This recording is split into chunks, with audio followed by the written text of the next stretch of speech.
জানি অত্র প্রতিষ্ঠানের প্রতিষ্ঠাতা সদস্য এবার আমাদের মাঝে স্বাগত বক্তব্য রাখবেন। এই বিষয়ে যদি কোথাও মতামত থাকে স্যার? আমার তেমন কোনো মতামত নেই, আমি শুধু এটুকু বলবো আমি নিজে খুব আশ্চর্য হয়ে গেছি যে কেন এরকম হলো। কারণ এই এলাকা সর্বত সময় শান্ত ছিল, সর্বত সময় সম্প্রীতির একটা পরিবেশ ছিল।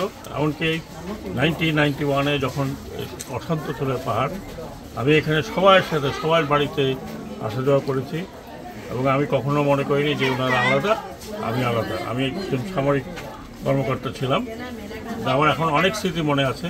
আমি অনেক ক্যাঙে গিয়েছি, অনেক আপনাদের বড় ভান থেকে মারা গেল তখন আসলাম।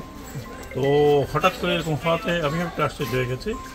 আমাদেরকে একটাই মাত্র কথা বলতে পারি যে সবাই মিলে বসে এটার মূলে যেতে হবে যে কেন এরকম হলো, এবং সে মূল থেকে এটাকে একটা পরিসমাপ্ত করা, একটা আলোচনার মাধ্যমে এটাকে শান্তভাবে সমাধান করা প্রয়োজন। এবং এখানে দরকার এমন ব্যক্তিদের যারা এই পাহাড় সম্বন্ধে ভালো করে জানেন, এখানকার লোকজনের সাথে পরিচিত এবং তাদের আচার আচরণ কালচার যাতে কোনোভাবে বিঘ্নিত না হয় সেরকম একটা পরিবেশ তৈরি আছে। এটা বিশেষ করে রুমার দিকে, রুমা ছিল সবচেয়ে সুন্দর জায়গা এবং আমি এতবার গেছি রুমাতে, তো আমার হিসাব নেই।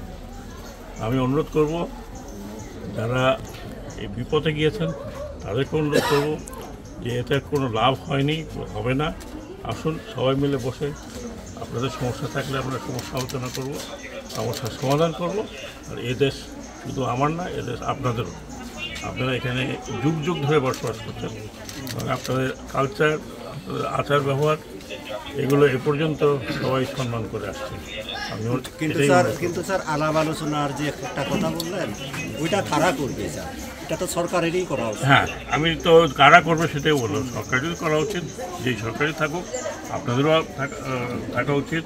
আপনারা যারা এখানে মুরব্বী আছেন, সিনিয়র আছেন, আমি তো এটুকু বলতে পারবো কারণ আমি তো পাহাড়ের সাথে আমার সম্পর্ক যদিও বহুদিনের ছিল, শুধু এই এলাকাতেই যা হচ্ছে আমি অত্যন্ত দুঃখ পেয়েছি এটা শুনে। কারণ আমি এই পুরো বান্দরবনে এমন কোনো জায়গা নেই যেখানে আমি বিচরণ করি না এবং অনেক সময় কোনো প্রোটেকশন নেই, বিনা প্রোটেকশনে। আপনারা যারা সিনিয়র আছেন তারা ভালো করে জানেন। তো আজও আমি তাই মনে করি যে এটা এটা কোনো সমস্যা না, সমস্যা ছোটোখাটো একটা সমাধান করা যায়। স্যার আপনি গতকালকে স্যার আমাদের এখানে ল্যান্ড স্থলবন্দরের কথা বলেছেন, আমাদের পাহাড়